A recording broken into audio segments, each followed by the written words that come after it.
So my name is Kathy Fuller. I am a postdoctoral scholar working on the lasting project and also in the cellular agriculture project here at Tufts University. My research analyzes consumers' acceptance and preferences for new food technology, food labeling, and sustainability. And today I will focus my presentation on work from research I made on coffee regarding sustainability labels and the role of human values and motivations. Next slide. So coffee is the perfect example to explain how the concept of sustainability has evolved over the years. In the late 60s, people just drank coffee, and it's where brands like Maxwell House and Folgers came to be popular. In the 70s, people drank coffee, but the importance of the social and environmental aspect of growing the beans was slowly increasing, and then that's the time where Starbucks was more like started to be known.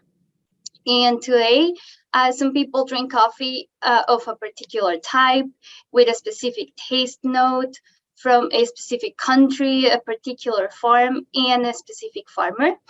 And even right now, there is an initiative to make coffee the first fully sustainable agricultural product.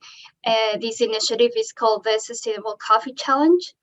And my study here is beyond the analysis of consumer acceptance of these labels, but the role of that our values and motivations have on the willingness to pay for these labels, which will improve the environment and the farmers' livelihoods that grow these coffee, mostly in developing countries.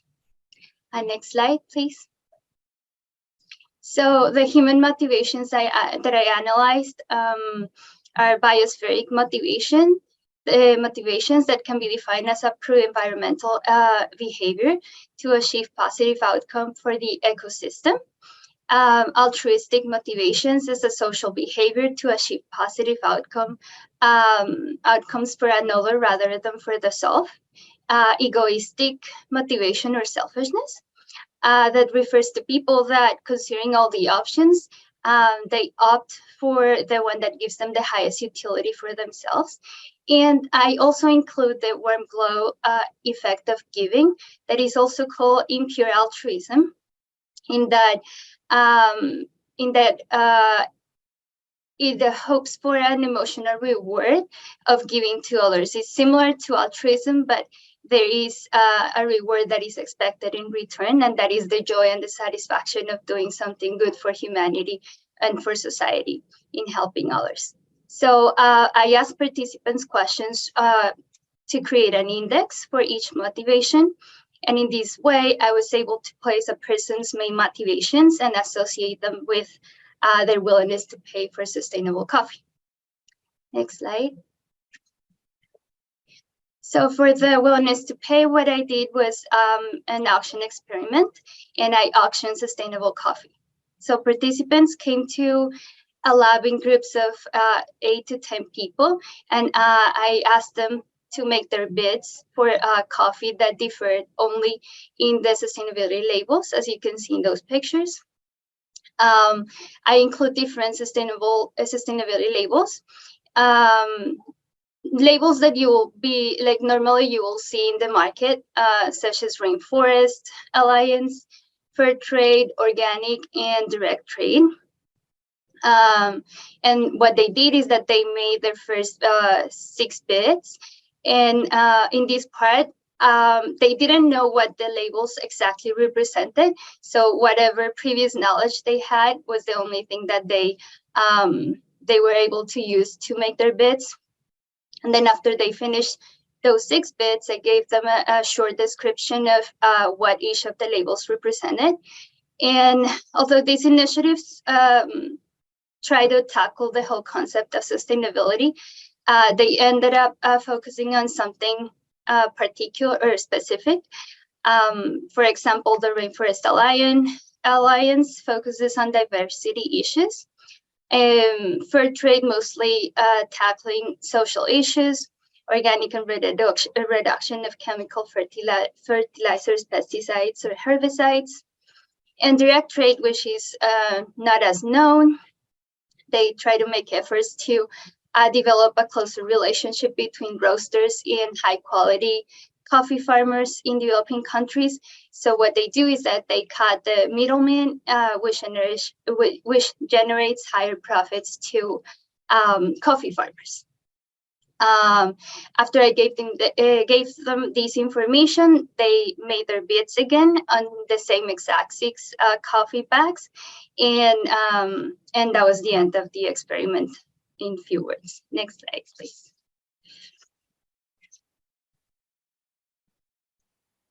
So at the end of the experiment, something that happened is that the person who bid the highest, for a randomly selected coffee, pay the second highest price, and this is a technique we use to ensure that participants tell us, hopefully they tell us the real willingness to pay. And some key findings of this research is that the warm glow effect of giving is a key driver for consumers to pay more for sustainability labels. Altruistic motivations increase the willingness to pay only for fair trade coffee. And when participants that score high in egoistic motivations, and then after I gave them the information of what organic means, and I didn't mention that it was healthy or anything, they were not willing to pay much more for the organic coffee. Next slide. And then as conclusion, consumers are willing to pay more for what they care about, but they need to know what they are paying extra for. After I gave them the information, all the bids were higher, so they were willing to pay more after they knew what each label represents. Consumers have different values, principles, motivations, and sustainability efforts should consider targeting the correct audience with the right message, meaning who's that consumer? What does that consumer care about the most? Is it the environment? Is it the social issues?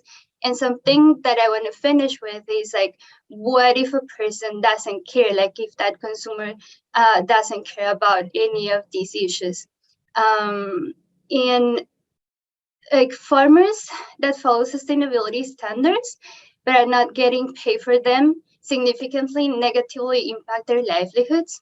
And the whole motivation for me to do this research was seeing farmers in Colombia that were struggling to follow all the practices, because getting the certification and following sustainability standards are very expensive. But the market is not big enough for them to sell all their coffee, sustainable coffee. And sometimes they ended up selling sustainable coffee for the price of conventional coffee. So that's something that we have to take into consideration when thinking about sustainable solutions. And all these sustainability initiatives need to consider these when they are thinking about these programs. Thank you.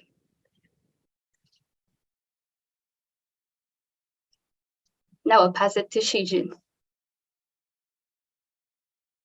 Thank you for your great presentation. And I'm Shijun Gao. I'm a postdoc researcher at the Friedman School of Nutrition Science and Policy at Tufts University. Today, I will share my thoughts of the difference in consumers' preferences for the food labeling between the US and China. Next slide, please. And why should we care about what's the preference for the Chinese consumers? Because China is not just the market for the US meat product next to beef. The data shows that in last year, the US exports more than $2 million of beef to the China. So in this case, that the Chinese market is really important for the US, the meat exporters. And the next slide, please. And so in the recent research, literature have found that for Chinese consumers who are older age, the male, and the well-educated people, and also the consumers who have income are more likely to choose the U.S. beef compared to the beef from other countries. Next slide, please. And how with that, if the meat consumption steadily increases in China, it will cause lots of the environment issues. Like the one paper try to predict what are the environment impacts the meat consumption increase in China in 2030. It shows that in 2030, if that's the meat consumption, then that 16% of more the agricultural land area are needed, and the more 17% increasing will be for the greenhouse gas emission, and more the irrigation and the more nitrogen fertilizer will be used. So it will all cause that the huge impact in environment impact on the environment issues. Next slide, please. Is that the Chinese government try and find some solutions, and the cultivated meat and the plant-based meat are definitely that's the things they're looking for. So next, the news found that the cultivated meat has been included the 5-year plan for the first time in that. For everyone who don't know the China's 5-year plan, that is the top highest level of the socio-economic development guidelines for the government. So it will set up that the non-economic goals for the at least next 5 years. For the lots of the companies, they also smell this kind of thing. So like the Beyond Meat, Starbucks, they're all trying to expand the market in China. Like in the news in last year, shows that Beyond Meat exports to more than 100 China locations in the more than 60 cities. And Starbucks also try to expand their plant-based ingredients and products in China. Next slide, please. So in this case, so what are the Chinese consumers? The preference for the cultivated meats and the plant-based meats are really important. And in here, I compare that the preference for the cultivated meat and the plant-based meats between the US and the Chinese consumers. And I found some similarity. For example, the paper has found that for both the US and Chinese consumers, they all preference, which means that they prefer the traditional or conventional red meat most, then followed by the plant-based meat. The cultivated meat is not the least preference for the consumers from both countries. There's some difference between those. The one consumers are seems like more familiar with both the cultivated meat and the plant-based meat, and they are more likely to buy it compared to the consumers from the US. Next slide, please. And there are also research idea about how the food labeling will affect the consumers from China and the US and their cultivated meats and the plant-based meats, the preferences. And the similarity of that the labels will affect their preference significantly, no matter if the label is in food label or animal welfare food label or environmental food label. And also that the consumers from both China and the US have the same effect regarding with the labels, which means that the health-related label has the highest impact on the consumers' the preference for the cultivated meat and the plant-based meat, followed by the animal welfare. And it looks like the environment-friendly label will only have the least impact on the consumers from US and China and their preference for both the cultivated meat and the plant-based meat. Next slide, please. And some of what literature found about how the social status will affect the preference for cultivated meat and the plant-based meat for US and Chinese consumers. And this will make that it's interesting because the findings are really different. For example, in China, research shows that the older people and the female are more likely to purchase or try the cultivated meat and the plant-based meat. For the conventional meat eaters, they also want to try both cultivated meat and the plant-based meat. However, for what studies found in the US, that younger people and the male are more likely just the cultivated meat and plant-based meat. For the conventional meat eaters, they say yes. For the cultivated meat, they want to try more. But for plant-based meat, it seems like they are not quite interested in trying the plant-based meat for the US consumers. Next slide, please. So for that research, I thought my two takeaway for my presentation today is first, consumers are responsive to the food labeling information. The effect will vary based on the type of information. Like the health-related label has a huge impact, followed by the animal welfare. Then the looks like environment-friendly label has the least impact compared to the health-related and the animal welfare labels. The second takeaway is in the consumer preference for cultivated meat and also plant-based meats across countries. And I think that's the reason, maybe because of some cultural and historical factors. So in this case, when we try to study the food labeling impact or the consumer preference, we need to study it by each country, and because there are some difference across the countries.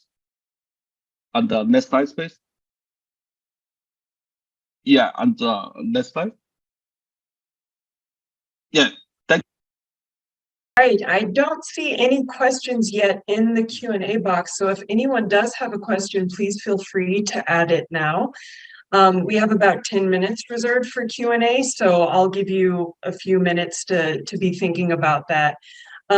Just a quick response to one question that was in the meeting chat. While this session is being recorded, not all portions of the session will be presented on the website. Some of our sessions will be available in full, but we will email everyone that's registered at the end of that time. Okay, so still not seeing anything quite yet in the Q&A. I do see one from Laura right now in the chat. Kathy, I probably missed it, but can you talk about where the survey of coffee was implemented? What was the population, or what were the population characteristics? Yeah, so good question. That was an experiment that took place in a laboratory. So it was at a university in Phoenix, in Arizona State University, and most of the participants to those sessions were students, but we also had good representation of age and gender. But yeah, we were not able to control any of that. It was we invite people through posters and emails, so anyone that was older than 18 would come and participate in our survey.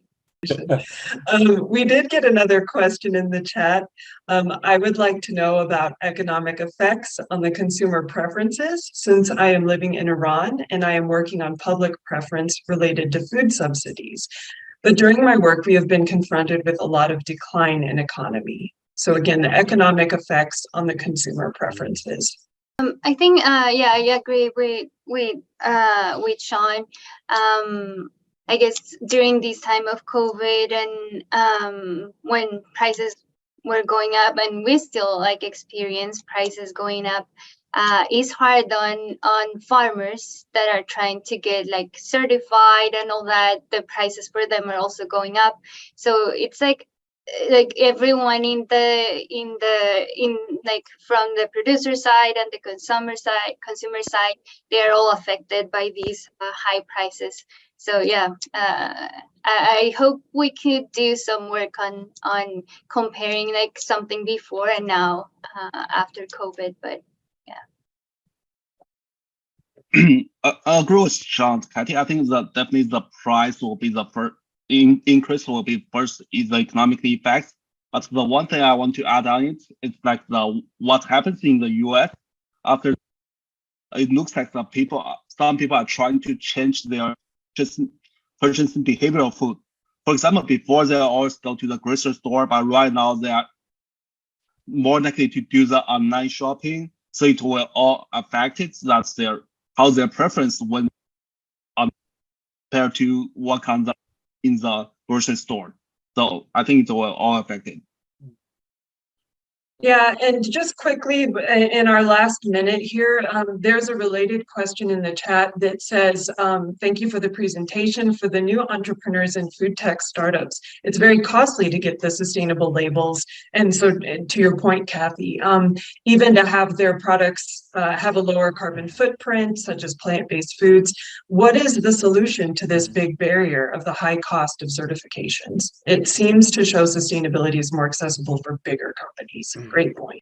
I would like to add, like, for the coffee sector, I know there are some initiatives of roasters trying to get like away from certifications because those are very expensive to both sides, and trying to kind of the direct label initiative that I talk about is more like trying to have that closer relationship between the roaster, so the producer and the consumer, and just by having that closer relationship, kind of cutting the cost of certification, cost of middlemen, cost of all these people that are in the middle when there is a certification process. But then also you lose some of the things that are assured by a certification process. So there is like a trust relationship in like, okay, you farmer, you are following like sustainability standards, you're taking care of the environment, you're giving me a high quality coffee, and I trust that you're doing all these things. And as consumers here, we have to trust that the roaster trusts the farmer. So it's a trust relationship, but then we have the advantage that farmers are getting better paid for their coffee. And I think that is something that is happening, at least in the coffee sector, kind of moving away from certifications and having this trust relationship. Great. Thank you for all of these excellent points, excellent discussion. We are out of time, so I'm going to let everyone go so we have some transition to the next session, which is our next debate, our second of two debates by table that will focus on the fish paradox. I think it'll be very interesting, and that will be followed by our keynote speaker for today, Bree Turner-McGreevy. So please join us for those sessions. Thank you to our speakers. Thank you to our audience for great questions. We'll see you later.